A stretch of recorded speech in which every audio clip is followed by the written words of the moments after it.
இப்போ கண்மணிக்கு ட்ரீட்மெண்ட் பண்ணிட்டு ஹாஸ்பிட்டல் வந்து வீட்டுக்கு கூப்பிட்டு வர்றாங்க. வீட்டுக்கு வந்ததும் அன்பு கண்மணி கிட்ட போயிட்டு, "இங்க பாரு கண்மணி, நீ என்ன விட்டு தனியா எங்கேயுமே இனிமேல் போகக்கூடாது. எப்ப நீ என்ன விட்டு தனியா போறியோ, அப்பதான் உனக்கு இந்த மாரி ஆக்சிடென்ட்லாம் நடந்துகிட்டு இருக்குது. இனிமேலும் நீ என்ன விட்டு தனியா போகக்கூடாது. என் பக்கத்திலேயே இருக்கணும். உன்னை எப்பவே நான் பார்த்துக்கிட்டே இருக்கணும். அந்த மாரி தான் இருக்கணும்.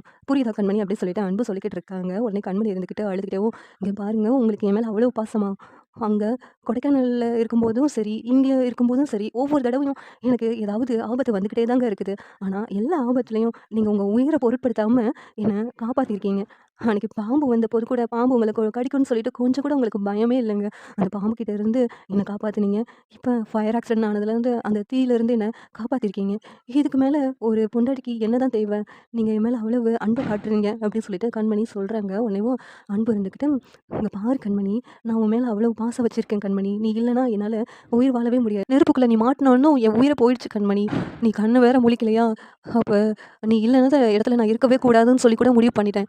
அப்படின்னு அன்பு சொல்லிக்கிட்டு இருக்காங்க. "இந்த மாதிரிலாம் பேசாதீங்கங்க. நான் எப்பவுமே உங்க கூட தான் இருப்பேன்." அப்படின்னு சொல்லிட்டு கண்மணி சொல்லிக்கிட்டு இருக்காங்க. உடனே அன்பு, "இங்க பாரு கண்மணி, என்னுடைய உயிரே நீதான். அப்படி இருக்கும்போது உன்ன பிரிஞ்சு நான் எப்படி கண்மணி தனியா இருக்க முடியும்? உனக்கு ஏன் இப்படிலாம் நடக்குதுன்னு எனக்கு ஒண்ணுமே புரியல கண்மணி.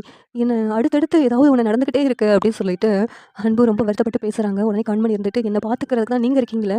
இதெல்லாம் நடக்கிறதும் ஒரு காரணம் தாங்க. இப்படிலாம் நடந்ததுனால தான் நீங்க என் மேல எவ்வளோ பாசம் வச்சிருக்கீங்க அப்படின்னு சொல்லிட்டு எனக்கு புரிய வந்திருக்கு."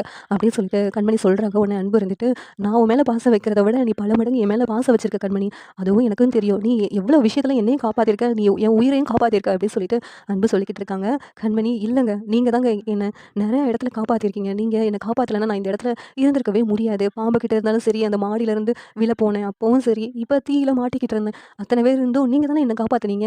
அப்படின்னு சொல்லிட்டு கண்மணியும் அன்ப உயர்வா பேசிக்கிட்டு இருக்காங்க. அன்பும் கண்மணிய உயர்வா பேசிக்கிட்டு இருக்காங்க. ஒருத்தர் மாத்த ஒருத்தர் அவங்களோட லவ்வ வந்து வெளியில காட்டுறாங்க. இந்த சீரியல் எப்படி இருந்தா நல்லாருக்கும்னு நீங்க நினைக்கிறீங்கன்னு கமெண்ட் பண்ணுங்க. இந்த வீடியோ பிடிச்சிருந்தா லைக் பண்ணுங்க, ஷேர் பண்ணுங்க, சப்ஸ்கிரைப் பண்ணுங்க. Thank you.